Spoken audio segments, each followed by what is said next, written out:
I'm Teresa. And I'm Callista, and this is Terrifyingly Typical True Crime. We're continuing with our theme of daughters who kill family members, and we're once again talking about someone who killed their parents with the help of her boyfriend and his brother.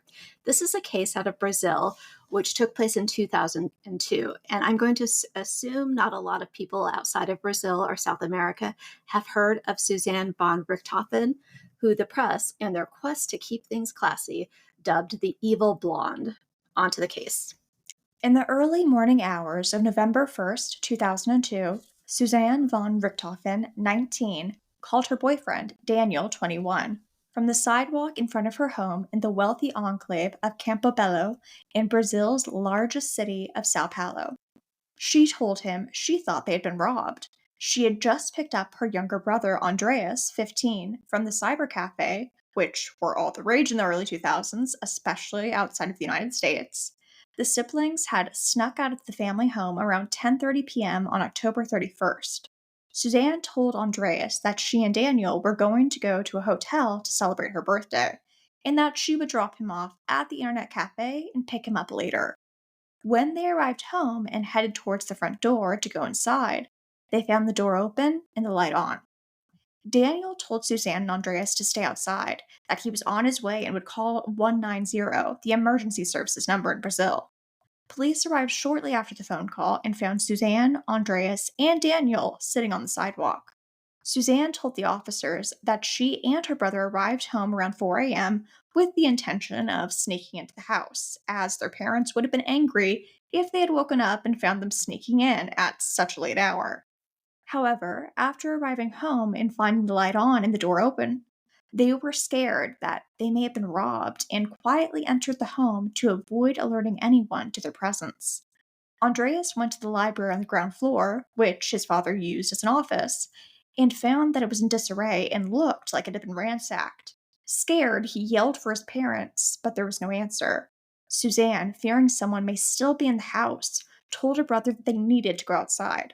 Outside of the house, they called the home's landline several times, but their parents didn't answer. Police entered the home and quickly looked around the ground floor. As Andreas indicated, the library had been ransacked, but none of the other rooms downstairs had been disturbed. The officers descended the stairs, first looking at both Suzanne and Andreas's room, which were messy but didn't look like things had been rifled through by supposed robbers. They did note that Andreas had placed bed pillows on his bed to look like he was sleeping before he and his sister snuck out of the house earlier in the evening. Finally, the officers entered the bedroom of Manfred and Marisa.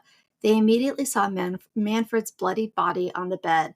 Upon entering the room, they also saw Marisa's bloodied body, and her face had been covered with a wet towel. A large container of water, but no glass, was next to Marisa's side of the bed. Officers determined that this was not a murder-suicide situation because there were no gunshot wounds on either body, and they had obviously been savagely beaten with an unknown object.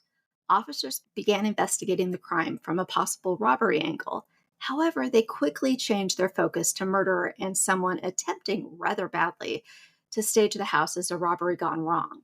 The officers were seemingly without the necessary training on how to communicate with family members when there has been a tragic death. Officers, unsure how to tell two teens that their parents had been brutally murdered, asked Daniel to relay the tragic news.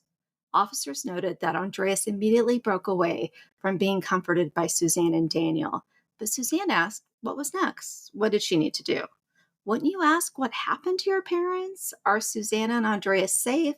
I don't know, something different than what's the procedure?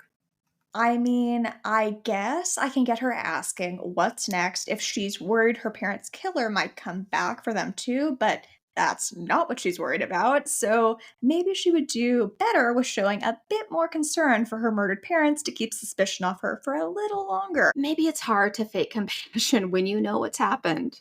Maybe. By the time the forensics experts arrived, a swarm of media had already congregated at the gate. Sao Paulo, unfortunately, being the largest city in South America, suffers from a lot of violent crime. In 2002, Sao Paulo saw over 12,000 registered murders, which are murders that have been recorded and prosecuted. However, a rich couple in a nice neighborhood murdered in their mansion in their beds was not the norm, and everyone wanted a piece of the media pie. Forensics expert Rickard Salata was told they were investigating a potential robbery that led to murder. But upon entering the home, the forensics team saw what the officers already noted, excluding the library/office and the family's bedrooms upstairs. The rest of the house sat undisturbed. Salata indicated that it looked like a model home, like no one lived there. Slaughter further stated, rather poetically, the scene talks. You just have to speak the same language. We could see that whoever committed this crime knew the house because their MO did not match that of a burglar. There was no sign of a break in, no broken windows. Marissa's expensive jewelry hadn't been taken. And also, due to the horrific nature of the murder, if one of the victims was hit with a blunt object, it would surely wake up the other victim. So, forensics experts determined that there were two perpetrators. Suzanne, Andreas, and Daniel were taken to the police station while the forensics team completed the artist task of going through the home and collecting evidence. Suzanne and Daniel sat outside the interrogation room, Suzanne leaning on Daniel's shoulder, bored and waiting for the questioning to be done so they could leave. Andreas, on the other hand, was observed to be shaken and had withdrawn into himself. Andreas had a really close bond with his father, both being introverts, and this part breaks my heart a little bit. Andreas would often wait anxiously for Manfred to come home so they could talk about their day while spending time together, often either working in the garden or woodworking, which they both enjoyed. Aw, that makes me sad too. Yeah. Investigators went for Andreas hard. They thought he knew more than he was saying or was possibly covering for someone else. And this just makes me mad. Who was looking out for Andreas? He's 15, has just lost his parents in a horrendous, unspeakable way. And the officers are aggressively questioning him and continually reminding him of the awful way in which his parents were murdered. That's ridiculous. Poor Andreas. He's just a kid who's being further traumatized by the way police are treating him. Exactly. Andreas repeated what little he knew over and over again, and the officers finally relented. Andreas did tell the officers about the strained relationship his sister had with their parents because they didn't want her to see Daniel. Investigators noticed that Suzanne did not ask any questions about her parents' bodies or who would organize the funeral. She did, however, ask if she could sell the family cars and if her and her brother could take a trip to the family's vacation home in Portugal. I have to say, Suzanne's reaction is really reminding me of Don Steenkamp, who at 15 killed his 14-year-old sister, Marthella, and his parents, Dion and Christelle, to prevent them, or anyone else, finding out that he had raped his sister. Then he was concerned about his inheritance. I guess teenage killers don't have the foresight to realize they need to at least pretend to care about their murdered family members. I vaguely remember that case. I get teen brains aren't fully developed, but they obviously know how to pretend to try and cover their crime. They should work on pretending to give a crap.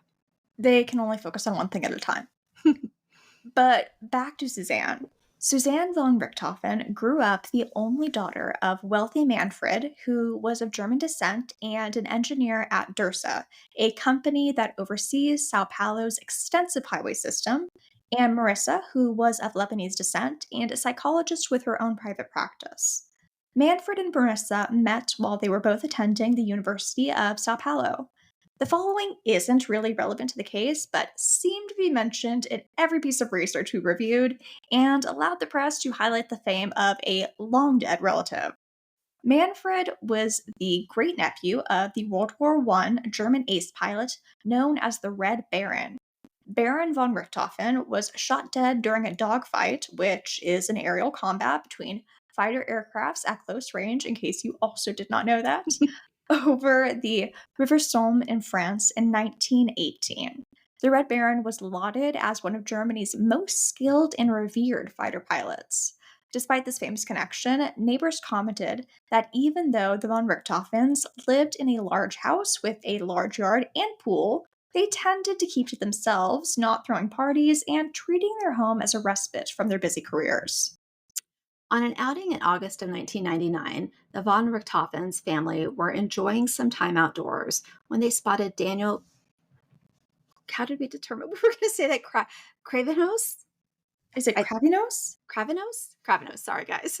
Flying a model airplane. Andreas was immediately taken with this activity. Manfred, after talking to Daniel, agreed to pay for Andreas to take lessons with Daniel so he could learn how to build and fly model airplanes too. This was how Daniel made a living, building, selling, and repairing model airplanes. Suzanne couldn't care less about the model airplanes, but she was immediately smitten with Daniel. While Andreas looked at Daniel as a big brother figure, Suzanne was interested in Daniel as a love interest. After letting Daniel know that she was interested, they began spending a lot of time together, falling for each other rather quickly. They would hang out and smoke pot and sometimes experiment with other harder drugs. Rather than exclude Andreas, they would include him a lot of the time while they hung out and smoked pot. He was 12. I'm trying hard not to be scandalized by the fact that he was only 12. I'm assuming they were trying to ensure that he, at least, approved of the relationship by bribing him with weed.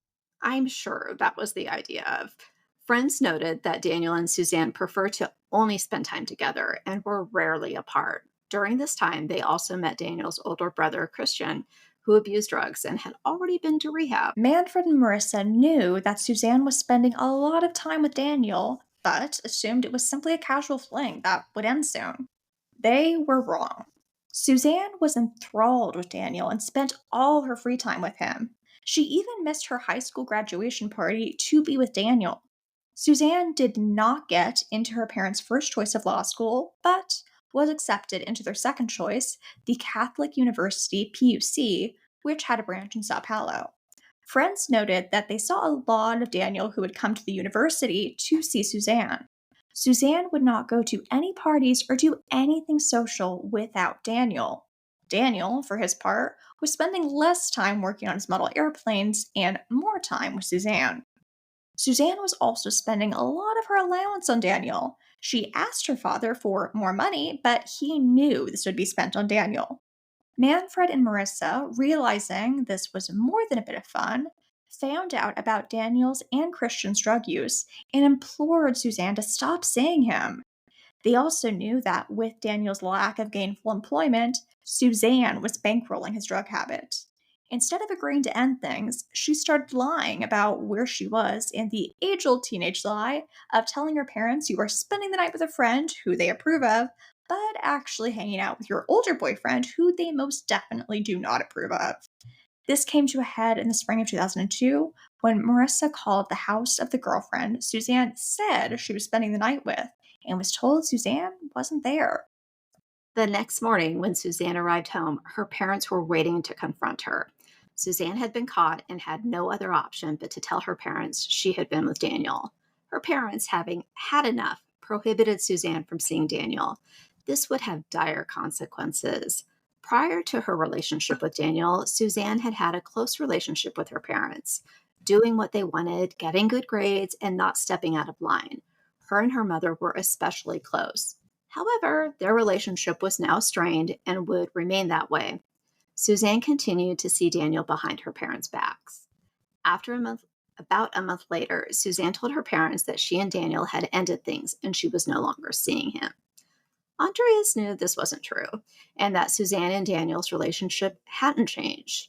In July 2002, believing that Suzanne's relationship with Daniel was truly over and being the utmost of optimists, Manfred, Marissa, and Andreas took a month long trip to Europe. Suzanne stayed home. Her parents, believing the relationship had ended, didn't question her motivation for staying home. During this time, when Suzanne had the house all to herself, she unsurprisingly moved Daniel in, where they continued their relationship with no prying parental eyes. When the rest of the family returned, the jig was up. Manfred and Marissa now knew that Suzanne had been lying the whole time and was still seeing Daniel. In a question that only an entitled rich teen would ask, Suzanne asked her father to buy her an apartment. He refused and told her if she wanted an apartment, she could work for it and buy her own apartment. Isn't it enough that you can live rent free at home? Are you really going to ask your parents to pay for you to live elsewhere? I mean, apparently. I mean, I think being rich is different. I don't Yeah. know.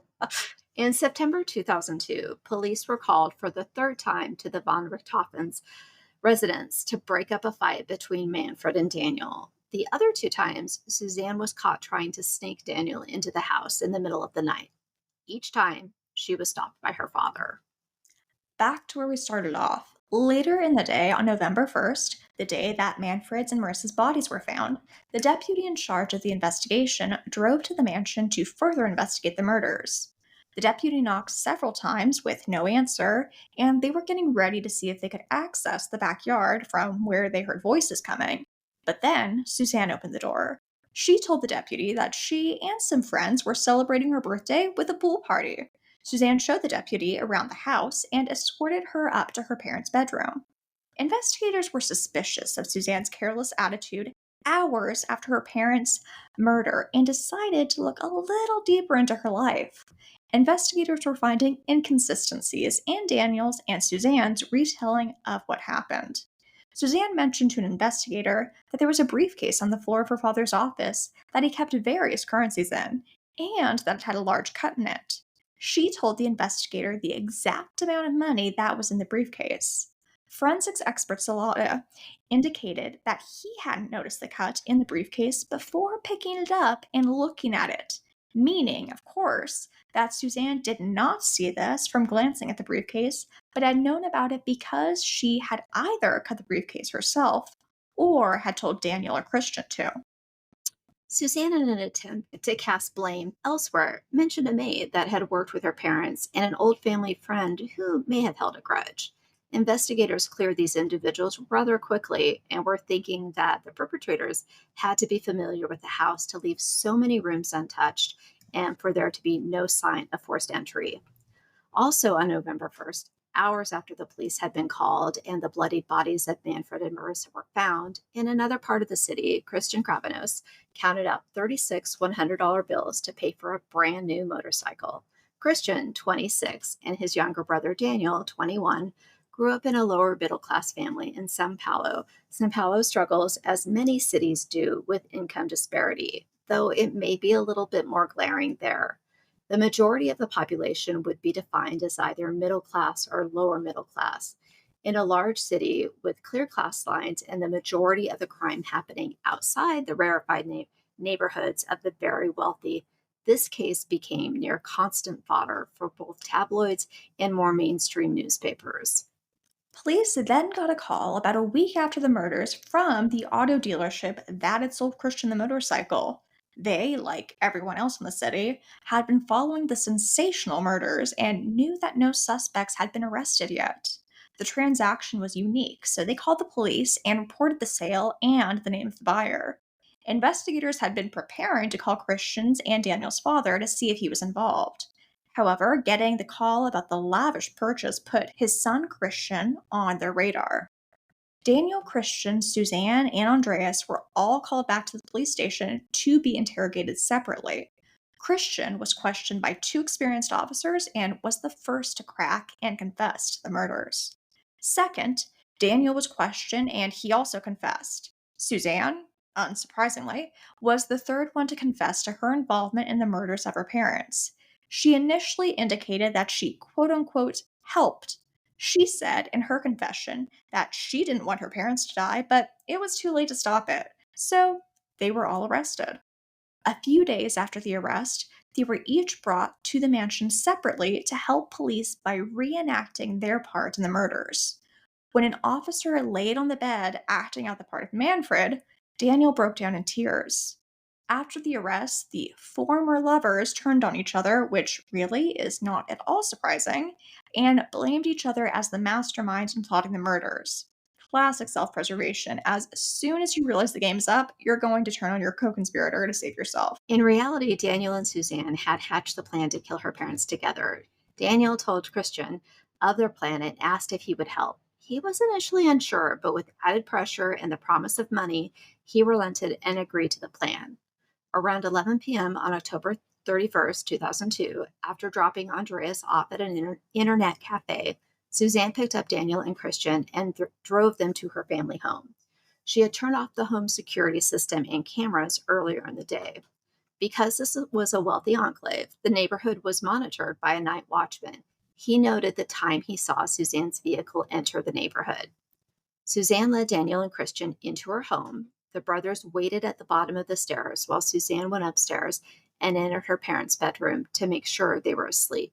She went back downstairs and told Daniel and Christian they were asleep and to go ahead and go upstairs. Suzanne stayed downstairs to wait while the brothers bludgeoned her parents to death. Daniel and Christian had come prepared with hollow metal tubes that Daniel had filled with wood, the same wood he used for building his model airplanes. Gotta go for convenience over covering your tracks. I mean, whatever works, apparently. Danielle and Christian bludgeoned Manfred and Marisa, hitting them in the head over and over again. Once they stopped the rampage, a loud snore like sound filled the room, emanating from Marisa.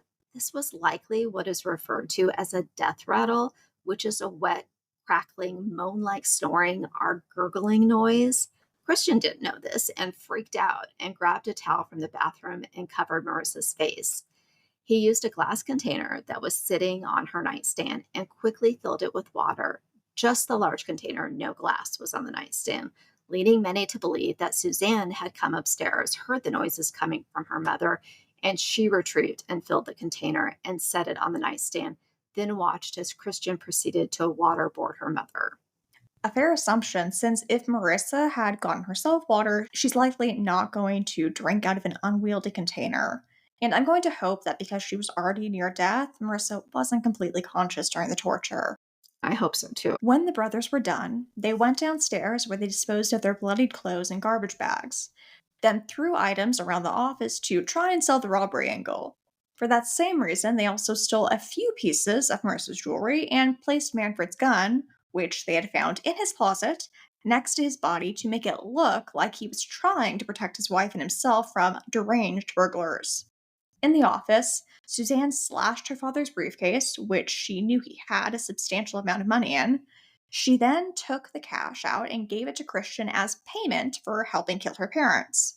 The three disposed of the garbage bags containing the bloody clothes and the murder weapons. Unfortunately, neither have ever been found. After dropping Christian off, Daniel and Suzanne went to the hotel they'd reserved to make sure they could get a receipt, even ordering room service to really cement their alibi. After a few hours of enjoying themselves, knowing they wouldn't have to answer to her parents, Suzanne dropped Daniel off, then went and picked up Andreas at the cyber cafe and headed home so they could quote unquote discover the crime scene. After the press was able to obtain the details of the murder plot and what transpired, Suzanne was initially considered a victim. The common assumption was that a well educated, wealthy young woman from a good home couldn't have possibly been involved in the murders. She must have been a victim of Daniel and Christian. These lower class drug users had surely preyed on poor, innocent Suzanne. They must have manipulated and threatened her into being in any way involved in the murders. In Brazil, which is crazy to us living in the United States, it is common for the accused to remain free until the end of the trial. Yeah, I just can't wrap my head around this. In the United States, you stay in jail. If you have a bail option and can pay your bond, you are sometimes let out with strict instructions to not leave the state where the crime was committed. Often your passport is surrendered if you have one to ensure you can't hop a plane to Cancun. This, of course, is for the wealthy. If you commit a crime and are poor and you and your family can't afford the bond, you stay in jail until and during the trial, which can be a year or more in some situations. It's not like our system isn't flawed, clearly, but it does seem weird that those accused in Brazil wouldn't be considered a flight risk. Suzanne, of course, benefited from this law and was allowed to remain free for almost a year before the trial began. During this time, and with the help of lawyers, she began to obtain 100% of her parents' estate, which was valued at more than $5 million, which is just ridiculous. The person accused of murdering the victims inherits their wealth. It's like they're literally being rewarded for their crimes. Obviously, innocent people are wrongly accused and they should inherit, but we all know that isn't the case here. And barely an adult, she's inheriting millions. It's insane to me. That it is. On April 5th, 2006, shortly before her trial was to begin, Suzanne, along with her lawyer, gave an interview on the Brazilian show Fantástico, a long standing weekly news program.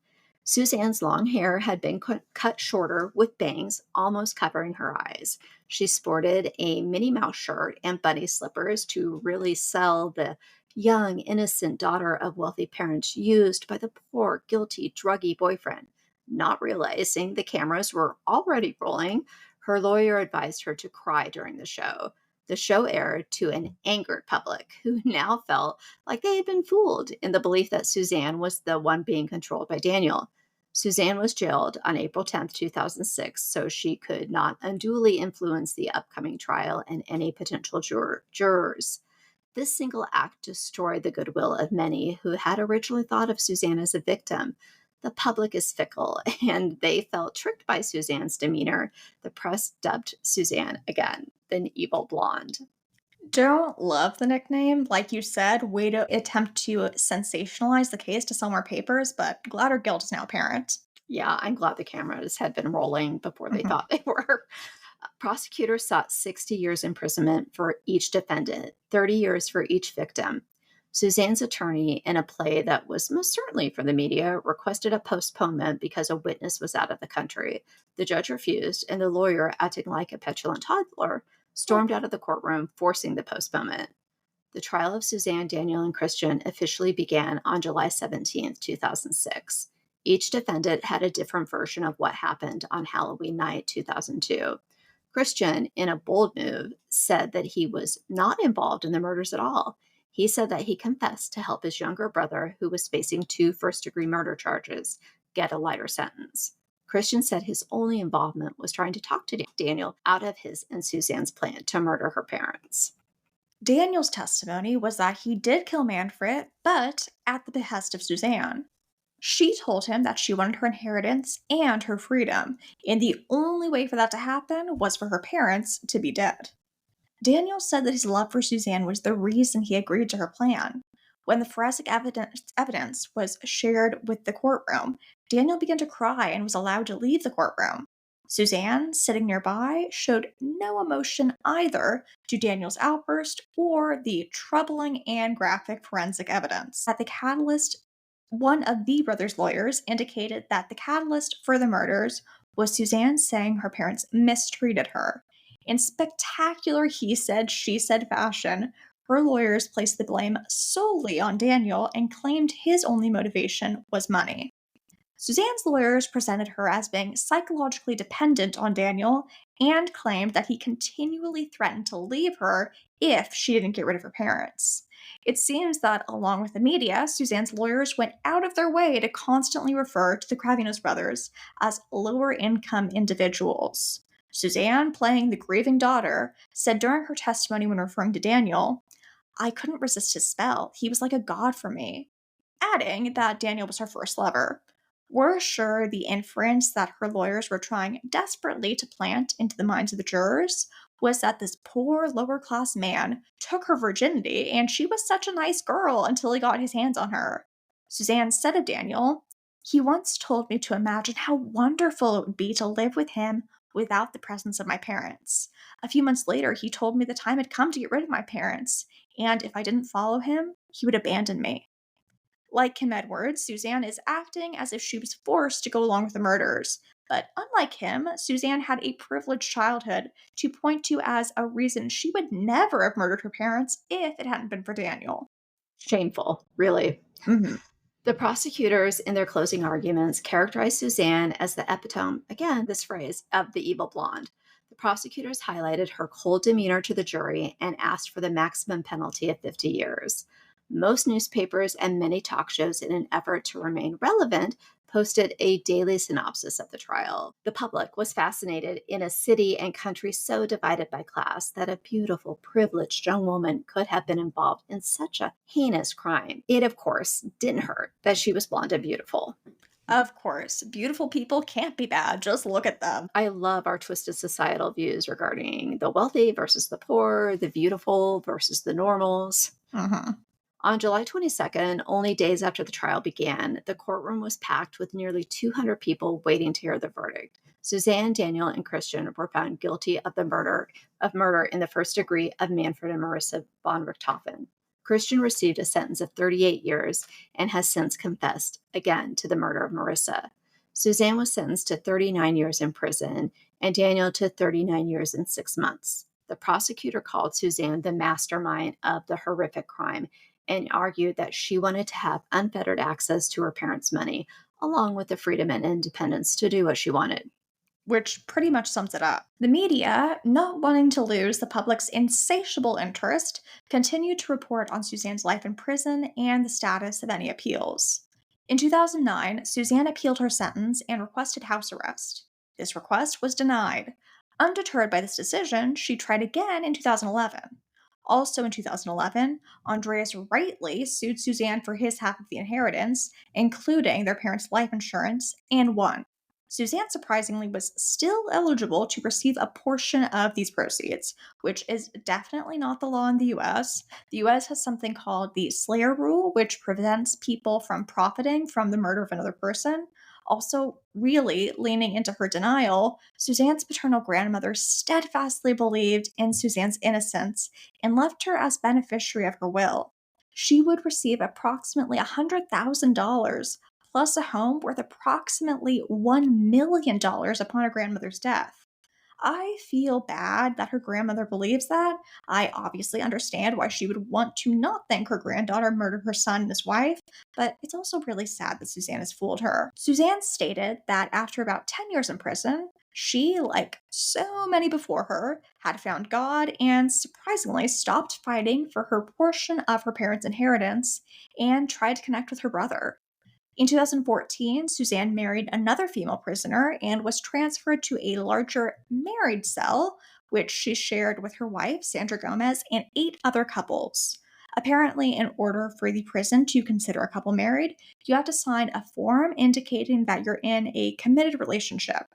Suzanne's wife was serving a 27-year sentence for participating in the kidnapping of a child of a Sao Paulo businesswoman, which ended in the child being killed when the ransom wasn't paid. So at least they had similar values. Suzanne later ended her relationship with Sandra Gomez and became engaged to a São Paulo businessman. She requested to serve the remainder of her time in prison as an open sentence, meaning she could serve the rest of her sentence at home. Suzanne was required to participate in several psychological tests that concluded she suffered from an egocentric personality and demonstrated narcissistic traits in addition to a predisposition to violent behavior. That seems safe to say. Yeah, the report concluded and recommended that she should remain in prison. She was instead deemed suitable for a minimum security facility. Suzanne was released from prison in January 2023. Christian was released from prison in 2017. However, he was returned to prison the following year when he was found with a weapon and was charged with trying to bribe a police officer. In January 2018, Daniel was released from prison for good behavior and time earned off his sentence for work performed while he was incarcerated. In 2014, he met the sister of his cellmate and they married while he was still in prison. His new wife worked in the biomedical field and she was fired when her employers learned that she was married to a convicted murderer.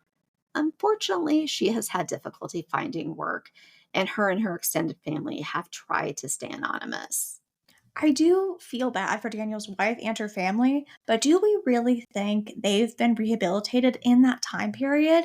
Maybe Daniel is in recovery for a substance use disorder, and I hope Christian is or will be too. And obviously, drugs change a person's personality. But has Suzanne changed from being a violent, egocentric narcissist? I guess she was in prison for around 2 decades, and it is a good sign that she stopped attempting to get her portion of her parents' inheritance, so maybe? I mean, we can hope, but personally, I have serious doubts. Yeah, I can hear that. As for Andreas, he received a PhD in organic chemistry. Sadly, the trauma he endured caused him to self medicate with alcohol and drugs. He did attend a rehabilitation facility, and upon release in 2017, he left Brazil. The notoriety of the von Richthofen name and the case that Brazilians couldn't forget was too much to bear. There isn't much known about Andreas today, and I honestly don't want to dig too deep. He suffered a horrible tragedy instigated by two people he trusted and looked up to. I only hope he has a fulfilling life far away from prying eyes. Exactly. We can only hope his move provided him with as much of a fresh start as anyone can get. Brazilians are still fascinated by the girl who killed her parents. There is still an audience for books and interviews about the case and several movies. The Girl Who Killed Her Parents, which is billed as a psychological thriller, erroneously says that Christian is her brother in law, so not sure how much creative license is taken with this one.